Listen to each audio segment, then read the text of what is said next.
Hello friends, welcome to my channel. Kamal పై serious అయిన పల్లవి ఇదంతా ఎలా జరిగిందో మనం ఈ వీడియో తెలుసుకుందాం. కమల్ పల్లవికి ఇంట్లో వాళ్ళందరూ ఫస్ట్ నైట్ అరేంజ్ చేస్తారు. ఇంకా కమల్ అయితే అద్దం ముందు నుంచి రెడీ అవుతూ ఉంటాడు. డ్రెస్ వేసుకోవడం, మేకప్ వేసుకోవడం చేస్తూ ఉంటాడు.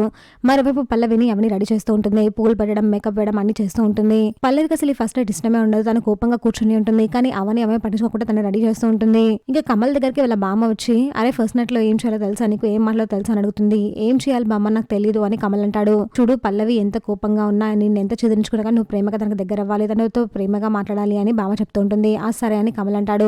ఇంకా పల్లవి లోపలికి వస్తుంది. లోపలికి రాగానే కమలపై సీరియస్ అవుతూ ఉంటుంది. నేను ఏమైనా బొమ్మను అనుకుంటున్నావా, మనిషిని అనుకుంటున్నావా అని కమల్ బెడ్ పై నుంచి నెట్టేస్తుంది. పూల డెకరేషన్ అంతా చెరిపేసి కింద పడేస్తుంది. అది చూసి కమల్ అయితే షాక్ అవుతాడు. అలాగే చూస్తూ ఉంటాడు. నన్ను ఏమైనా నీ బొమ్మను అనుకుంటున్నావా, నువ్వు వాడినట్టు ఆడడానికి, నీకు నచ్చినట్టు ఉండడానికి అని పల్లవి అయితే కమల్పై సీరియస్ అవుతూ ఉంటుంది. ఇంకా పల్లవికి చాలా కోపం వచ్చి వెంటనే మీకు నుంచి వెళ్ళిపోయినా, ముందు ఉండకు, వెళ్ళిపో అని గట్టిగా కసిస్తుంది. దీనికి కమల్ బాధపడుతూ అక్కడి నుంచి బయటకు వెళ్ళిపోతూ ఉంటాడు. బయట అవని వాళ్ళ భర్త ఇద్దరు నవ్వుతూ ఉంటారు. అక్కడ సైడే కమల్ వెళ్తూ ఉంటాడు. కమల్ చూసి అవని, ఏమైంది కమల్ ఇలా వచ్చావు, బయటకు వచ్చావేంటి అని అడుగుతూ ఉంటుంది. కమల్ కూడా బయటకు వెళ్తే వాళ్ళకి ఫస్ట్ నైట్ కాలేదు అనుకుంటాను అని పల్లవి కూడా వెంటనే బయటకు వస్తూ ఉంటుంది. చూసాక ఫ్రెండ్స్, మరి ఏం జరగబోతుందో. ఇలాంటి జెన్యూన్ అండ్ అప్డేట్స్ కోసం మా వీడియోకి లైక్ చేసి ఛానల్ సబ్స్క్రైబ్ చేసుకోండి.